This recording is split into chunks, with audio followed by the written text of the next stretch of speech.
Good day.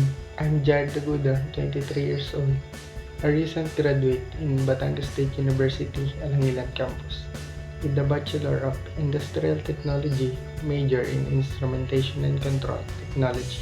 I'm looking for an opportunity to grow as an instrumentation technician and contribute to a forward-thinking company.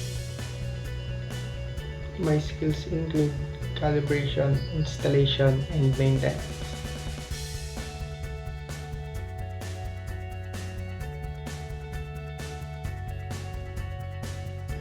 And I am also proficient in using GXWorks and PNID. I also bring a strong foundation in safety as a safety officer too, and the TESDA EIF and CETO holder. I'm eager to learn from experienced professionals and help your company achieve its goals.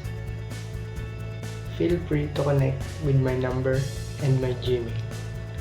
Thank you for watching my video resume.